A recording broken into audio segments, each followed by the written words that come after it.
یہ میرج دو طریقے کی ہوتی ہے، ایک arrange marriage, love marriage. Arrange marriage وہ ہوتی ہے جس کو ماں باپ دیکھا دیکھی کر کے رشتے کو طے کرتے ہیں۔ لو میرج جیسی ہے کہ چلتے چلتے سر راہ کوئی مل گیا تھا،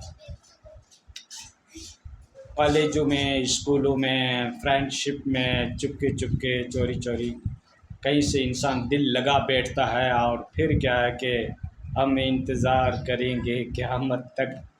خدا کرے قیامت ہو اور تو آ جائے، اور جب وہ آ جاتی ہے تو آفت پڑی ہے گلے نبھا رہا ہوں،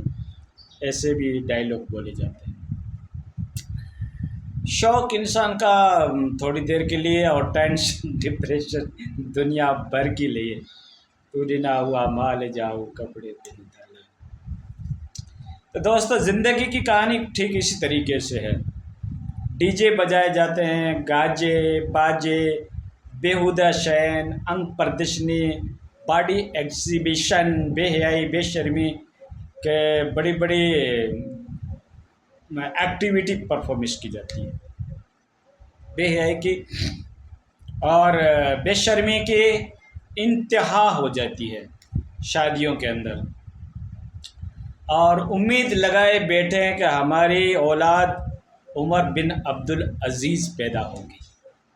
صلاح الدین ایوبی پیدا ہوگی، ہماری اولاد میں ٹیپو سلطان پیدا ہوں گے، ہماری اولاد میں فاطمہ، ہماری اولاد میں رابعہ، بشریہ، اس طریقے کی تمنائیں لوگ لیتے ہیں، اور جب اس شادی کو اسٹیبلش کیا جاتا ہے، شادی کو وجود میں لایا جاتا ہے، تب کوئی شرم، حیا، ادب، ڈسپلن کا کوئی خیال نہیں کیا جاتا، شریعت کے اصول کی بھی دھجیاں اڑتی ہے، اور سماج کے بھی اصول توڑے جاتے ہیں، بس دیکھا دیکھی کیا جاتا ہے، کمپٹیشن فائٹ کرو، اس نے اتنا خرچہ کیا تو ہم اتنا خرچہ کریں گے، اس نے ایسا کھانا بنایا تو ہم ایسا کھانا بنائیں گے، کمپٹیشن اور ضد ہوڑ ایک چل پڑی ہے سماج کے اندر، لاکھوں کروڑوں روپے برباد کر دیے جاتے ہیں میرج پارٹیوں کے اندر، سنگیت بھی، ڈی جے بھی، باجے بھی،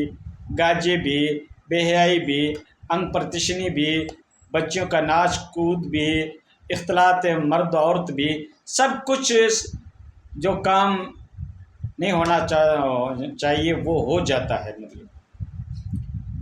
تو ٹھیک دوستو، اس طریقے کا ہمارا سماج چل پڑا ہے، جس کو مہذب سماج کہتے ہیں، جس کو شکشت سماج کا نام دیا جاتا ہے، جس کو وی آئی پی سوسائٹی کا نام دیا جاتا ہے، جو لکھا پڑھا طبقہ کہلاتا ہے، جو مہذب طبقہ کہلاتا ہے، جو اپنے آپ کو کیا کہتے ہیں، مینجمنٹ اور مہذب، ڈسپلن، انوشاست طبقہ کہلاتا ہے، اسی میں زیادہ برائیاں پائی جاتی ہیں، غریب بیچارے کو تو ملتا ہی نہیں، کیا برائیوں کا سادھن کریں گے، ٹھیک ہے نا؟ ہاں، آیا نکاح پڑھا دی، جو ملا وہ کھلا دیا، جو حاصل ہوا وہ لٹا دیا، اس پہ صبر کر لیا، اور مالداروں کے یہاں تو وہ کرو یہ کرو، 15-20 دن تک تو یہ مغز ماری چلتی رہتی ہے، اور پھر وہی ہوتا ہے جو منظور خدا ہوتا ہے، کاٹے نہیں کٹتے لمحے انتظار کے، نظریں جما کے بیٹھے ہیں رستے پہ یار کے، شروع میں تو ایسا ہوتا ہے، اور پھر کہتے ہیں آفت پڑ گئی ہے گلے، اس کو نبھا رہا ہوں، ٹھیک ہے؟ تو دوستو، اس طریقے کا ہے، اور پھر چھوٹے چھوٹے بچوں کی شادیاں کر دیتے ہیں، جس کو نہ تو کوئی دنیا داری کا سینسیبل ہے، سمجھداری ہے، کس طریقے کے دنیاوی ایشو ہوتے ہیں، فیملی ایشو ہوتے ہیں، کس طریقے سے رشتے کو نبھایا جاتا ہے، اس سے وہ واقف بھی نہیں ہوتے ہیں، کیونکہ نابالغ اولاد ہوتی ہے اور اس کی شادی کر دی جاتی ہے، تو یہ بھی ایک غلط ٹریڈیشنل ہے جو ہمارے سماج میں چل پڑی ہے، ٹھیک ہے؟ ہاں، خاندان ضرور دیکھیں، اور آج کل تو دولت دیکھی جاتی ہے، کالی ہو، کلوٹی ہو، اوچھی ہو، ٹھگنی ہو، لیکن دولت ہے اس کے پیچھے تو قبول ہے، تو دوستو، دولت کو مت دیکھا کرو، صورت کو مت دیکھا کرو، سیرت کو دیکھا کرو، ہاں، صورتیں تو وقت کے ساتھ مٹ جاتی ہے، لیکن سیرت نہیں بدلتی ہے۔ وہ جن کے دل میں خدا کا خوف ہے، جو احکام شریعت کی پابند ہے،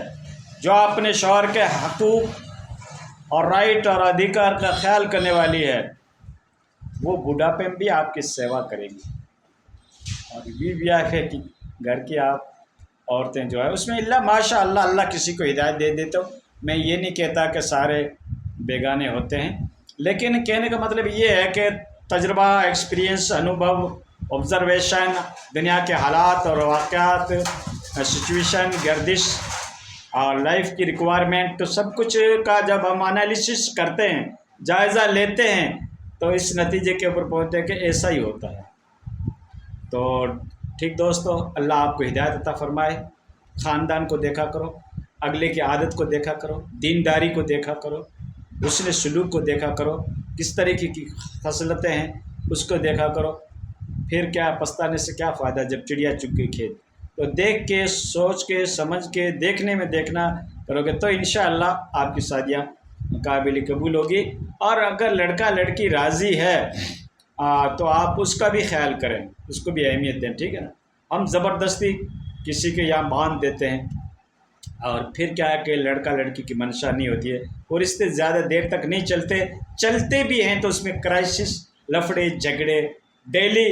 اس میں الجھنیں نظر آتی ہے، ٹھیک ہے۔ تو اس طریقے سے من پسند جو رشتہ ہے اس کو آپ زیادہ اولویت دو، اور دینداری کو اولویت دو، اخلاق کو دیکھو، عادتوں کو دیکھو، خصلتوں کو دیکھو، تو آپ کے لیے سوٹ کرے گا، ٹھیک ہے۔ ہاں، کیونکہ دینداری تو مین چیز ہے، مر کے سب کو اللہ کو جواب دینا ہے۔ ہماری اولاد اس ماں کی گود میں پرورش کرے گی جو اگر ماں نیک ہے، ایماندار ہے، آنیسٹ ہے، شرافت ہے، اس میں غیرت مندی ہے، تو اولاد کی جو پرورش کرے گی، اس کو ٹیکل کرے گی تو اچھی طریقے سے کرے گی، ٹھیک ہے۔ پروان چڑھائے گی تو، تربیت کرے گی تو اچھی طریقے سے کر پائے گی۔ شکشت ہے، تعلیم یافتہ ہے، یا خدا کا خوف ہے، یا دینداری سے جڑی ہوئی ہے، یا اس کے اوصاف اچھے ہیں، یا اس کی بصیرت اچھی ہے، بصارت ہو یا نہ ہو، بصیرت اچھی ہے، دیکھنے میں دیکھنا، تو انشاءاللہ آپ کی اولاد نیک بن سکتی ہے، ٹھیک ہے۔ ہاں، تو آپ کا خاندان میں جو ماحول ہوگا، انوائرمنٹ ہوگا، جیسے آپ ایکٹیویٹی پرفارمنس کرتے ہیں، جو گھر کا واتاورن ہے، اس کا ڈائریکٹلی افیکٹ بچے کے دل پہ پڑتا ہے۔ The first school children the home, بچے کی پہلی اسکول ماں کی گود ہوتی ہے۔ ماں جیسا اخلاق سکھائے گی، جیسے عادت سکھائے گی، جیسا ڈھنگ سکھائے گی، نماز روزے کے بارے میں بتائے گی، دین کی باتیں سکھائے گی، بے حیائی سے روکے گی، اس کی تربیت اچھی کرے گی، تو کل کو اولاد بھی اچھی اور نیکدار بنے گی۔ اور اولاد اچھی ہوگی، افراد اچھے ہوں گے تو سماج سدھرے گا، سماج ایک مہذب کہلائے گا، اور سماج سدھرے گا تو گاؤں کا سدھار ہوگا، اور گاؤں کا سدھار ہوگا تو علاقے کا سدھار ہوگا۔ میں اکیلا ہی چلا تھا جانب منزل، لوگ جڑتے گئے اور کارواں بنتا گیا، ٹھیک دوستو۔ اس طریقے سے دین کی نشر و اشاعت بھی ہوتی ہے، تہذیب بھی اس طریقے سے پنپتی ہے، اخلاق اور کردار بھی اس طریقے سے بنتے ہیں، کیونکہ جب ہماری عادتیں اچھی ہوگی، ایمانداری ہوگا، ہم انسانیت کے بارے میں سوچیں گے، مانوتا کے بارے میں ذرا ہمیں تدبر کریں گے، غور کریں گے کہ کوئی بھائی پریشان تو نہیں ہے، کوئی ٹارچر تو نہیں ہے، کوئی ہمارے میلے میں بھوکا تو نہیں سو رہا ہے، کسی کے بچے کے یہاں کوئی پریشانی تو نہیں ہے، بیماری تو نہیں ہے۔ اگر ہمارے دل میں ہمدردی ہوگی، اخلاق محمدی ہوگا، مانوتا کا خیال ہوگا، تو ہم اس طریقے کا خیال کریں گے نا۔ اللہ کے نبی کی حدیث ہے کہ اگر سالن پکاؤ تو اس میں زیادہ پانی ڈالو تاکہ تمہارا پڑوسی بھوکا نہ رہ جائے۔ مذہب اسلام یہ سکھاتا ہے۔ اگر آپ سمندر کے کنارے پہ بیٹھے ہو تو بھی فالتو پانی ویسٹ نہیں کر سکتے، اسلام یہ سکھاتا ہے۔ مذہب اسلام جو ہے پیسفل ریلیجن ہے، اس کی ساری تعلیمات کو آپ دیکھو گے، ادھین کرو گے، اسٹڈی کرو گے، مطالعہ کرو گے، ڈیپ لرننگ کرو گے، گہرائی میں اترو گے، تو اسلام کی خوبیاں آپ کے سامنے ابھر کر آئے گی کہ مذہب اسلام کیا سکھاتا ہے۔ نہ تو باتیں سن کر، غلط نیوز کو دماغوں میں بٹھا کر، مس کانسپریشن کو پال کر، مس انڈرسٹینڈنگ کو دل میں جگہ دے کے آپ آٹومیٹک مذہب سے نفرت کرنے لگ جاتے ہو، تو اس کا تو پھر علاج ہی کیا، اس کی ریمیڈی کیسے ہوگی؟